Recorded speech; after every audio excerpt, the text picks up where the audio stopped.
Sabe aquela impressão de que a máquina pública às vezes se move em câmera lenta e em outras parece um carro de corrida? Tipo, meses para comprar material de escritório, mas numa emergência as coisas acontecem da noite para o dia? Pois é, essa diferença de velocidade não é por acaso não. Hoje, a gente vai entender direitinho os mecanismos legais por trás disso, que permitem tanto a lentidão controlada quanto a agilidade necessária nos gastos públicos. A grande questão é essa. O processo normal, que é a licitação, foi feito para ter controle, para garantir transparência. E isso, claro, leva tempo. É um processo cheio de etapas. Mas então, como o governo consegue ser rápido quando precisa? A resposta, olha só, está na própria lei. Ela mesma criou umas ferramentas especiais para situações de urgência. É isso mesmo. A própria legislação dá essas ferramentas para agir com mais velocidade. Não são atalhos ilegais, que fique bem claro, mas sim mecanismos oficiais. Eles têm regras, têm limites e foram pensados exatamente para quando a burocracia precisa dar um passo atrás para a urgência poder passar. Vamos conhecer a primeira dessas ferramentas, que é a mais famosa, a compra direta. Então, a primeira ferramenta na nossa caixa é a compra direta. A melhor forma de pensar nela é como se fosse a via expressa das compras do governo. Sabe, um caminho para comprar produtos e contratar serviços sem ter que passar por todo aquele processo longo de licitação. Mas atenção, é uma via que só pode ser usada em situações muito específicas, bem definidas na lei. A base legal para isso tudo foi, inclusive, atualizada pela nova Lei de Licitações. A ideia era justamente encontrar esse equilíbrio, permitir que a administração pública consiga resolver necessidades urgentes sem ficar travada na burocracia, mas sempre seguindo um processo legal super rigoroso para garantir que tudo seja transparente. Tá, mas quando é que essa tal via expressa pode ser usada? A lei é bem clara quanto a isso. Em casos de emergência, tipo um desastre natural, não dá para esperar. Ou para contratar uma pesquisa de uma universidade pública. Ou uma situação bem comum, quando simplesmente só existe uma empresa no país que faz aquele serviço. E claro, tem também a questão do valor, para compras menores. E por falar em valores, os números são bem precisos.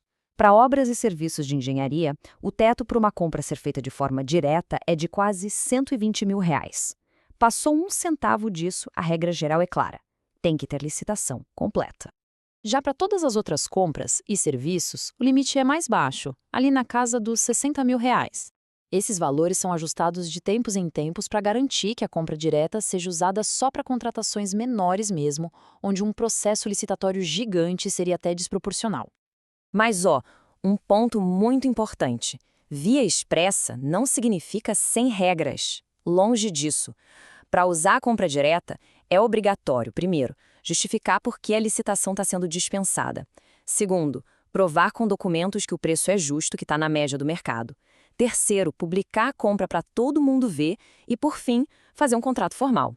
A agilidade aqui, veja bem, anda de mãos dadas com a responsabilidade. Beleza, agora vamos para a segunda ferramenta, o suprimento de fundos. Se a compra direta é a via expressa para os contratos, o suprimento de fundos é tipo caixa rápido ou um cartão corporativo bem controlado, sabe? Usado para aquelas despesas bem pequenas e que precisam ser resolvidas para ontem. A ideia aqui é a seguinte: entregar um dinheirinho na mão de um servidor público para ele resolver um problema imediato, algo que não tem como esperar todo o trâmite normal de pagamento. É um adiantamento, sempre com a autorização de um gestor, para uma necessidade bem pontual. E quem pode usar esse cartão? Aqui a regra é de ouro. É um controle fundamental. Só pode ser servidor público efetivo. Por quê? A lógica é simples. Eles têm um vínculo direto, uma responsabilidade formal com o Estado. É deles que a prestação de contas vai ser cobrada, sem disputa.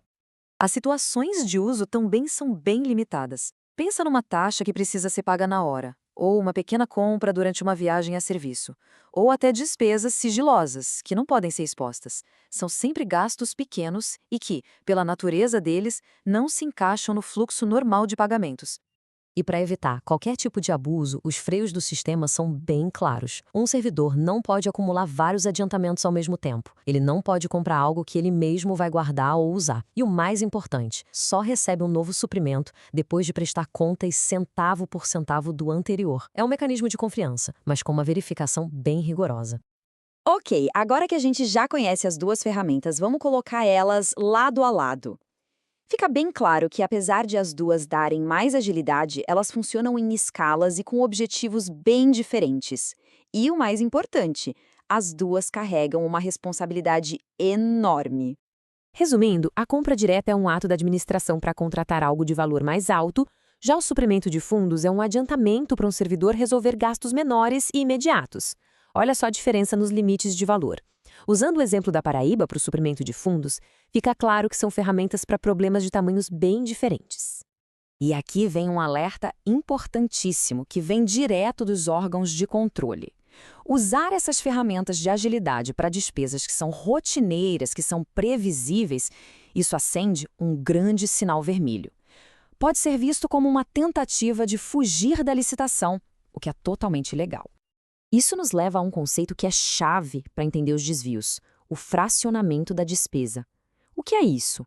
É quando um gestor, em vez de fazer uma licitação grande de R$200 mil, por exemplo, pica essa compra em 4 compras diretas de 50 mil. Isso não é só um erro técnico.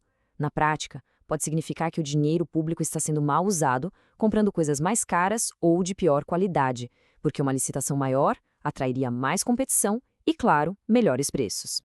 No fim das contas, tudo isso se resume a um equilíbrio bem delicado. De um lado, a gente tem a necessidade de um governo que seja eficiente, que seja rápido. Do outro, a obrigação de controlar cada centavo do dinheiro público com o máximo de rigor possível. O ponto crucial é este: agilidade e controle não podem ser inimigos. Eles precisam andar juntos. Essas ferramentas existem para dar ao governo a chance de agir rápido, mas essa agilidade só é legítima, só é correta, quando vem junto com justificativas muito sólidas, transparência total e, claro, uma fiscalização de olho em tudo. E no final, a grande questão para a gestão pública não é ter que escolher entre ser ágil ou ter controle. O desafio é encontrar o equilíbrio perfeito, onde a eficiência serve ao cidadão, mas sem abrir mão da transparência.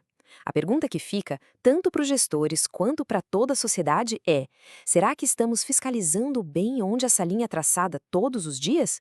Fica aí a reflexão. Agradeço a companhia nesta análise